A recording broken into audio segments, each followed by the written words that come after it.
So you want to start a routine, but you can't stick to it long enough to actually make it a routine.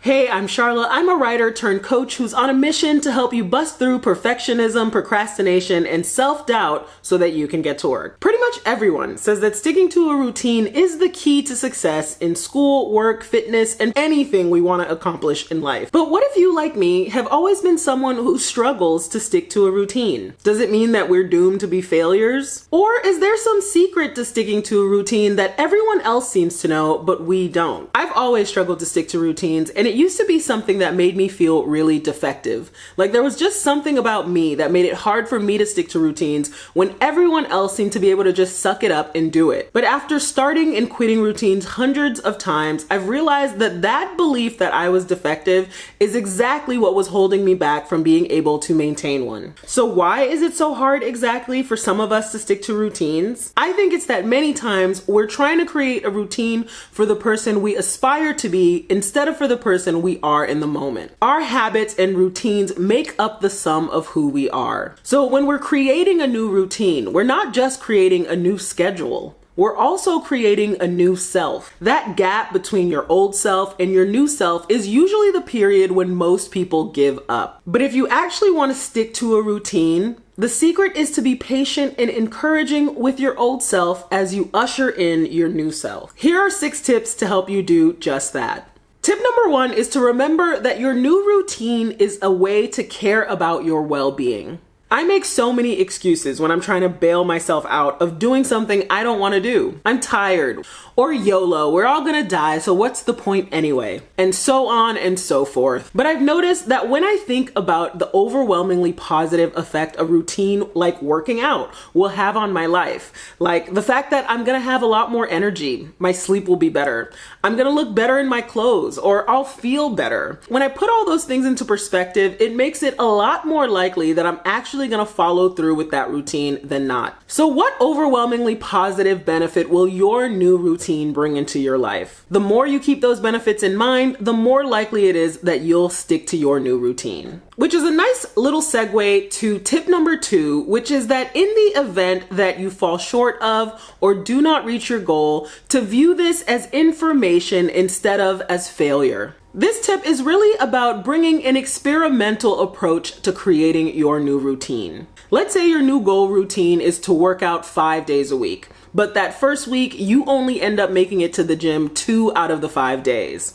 Now, you can look at that as a big failure and let that be the thing that discourages you from further pursuing that new routine. Or you could look at that as information about where you are and how doable it is for you to do a 5-day-a-week gym routine. Or let's say you're trying to create a new routine of waking up early. So you set your alarm for 5 a.m., it goes off, it scares the shit out of you, you end up pressing snooze, going back to sleep, waking up way too late, and having a horrible day because you're exhausted because you scared the crap out of yourself at 5 a.m. And yes, if it sounds extremely specific, that's because that's my experience with trying to wake up early. That's another thing that you could look at as an abject failure. Or you could look at that as information about how early is possible for you. Turns out 5 a.m. is entirely too early for me. Let me try 6:30. Easy peasy. Which leads me to tip number 3, which is to start small and do what feels easy. James Clear, the author of Atomic Habits, says, "Conventional wisdom holds that motivation is the key to habit change. Maybe if you really wanted it, you'd actually do it. But the truth is, our real motivation is to be lazy and do what is convenient. And despite what the latest productivity bestseller will tell you, this is a smart strategy, not a dumb one." Our brains naturally do what is easiest because it's efficient and it saves energy. James Clear also suggests that the main reason people usually give up on creating new routines is because they start doing too much too soon. And the solution is to make small incremental changes that lead to big results over time. So what does that look like? Well, if we keep using the example of creating a new fitness routine, and we say that perhaps you're starting a new strength training routine, You wouldn't walk into the gym day one and start using 100-pound weights because you'd likely hurt yourself. Even the thought of starting a new fitness routine on day one with a 100-pound weight sounds absurd and ridiculous. And yet we do a version of that with our new routines all the time. We start at 100 without recognizing that we're trying to do way too much way too soon and usually end up giving up. So if you've been struggling to stick to a routine, could it be because you've been starting with 100-pound weights? In order to change the tide, you need to start with the smallest and easiest version of your new routine. What's the 5-pound version of your goal? Tip number 4 is to keep showing up. So many times we give up on our goal because we put these restrictions on how we're allowed to show up. We say to ourselves that if we can't show up perfect, then we might as well not show up at all. But if you're really ready for a change, you need to give yourself permission right now to show up as you are, however that presents itself in the moment. That means that you're giving yourself permission to show up tired, to show up annoyed, to show up half-assed, to show up next week, next year, to show up in 6 months, to show up for 5 minutes, or to show up and do the bare minimum. Don't judge yourself for how you show up as long as you just show up. Remember, done is better than perfect. Tip number 5 is to celebrate the small wins. James Clear says in Atomic Habits that the implicit assumption behind any goal is this: once I reach my goal, then I'll be happy. The problem with a goals first mentality is that you're continually putting happiness off until the next milestone. If you don't celebrate the effort, you won't celebrate the achievement. Celebrating yourself is about self-encouragement.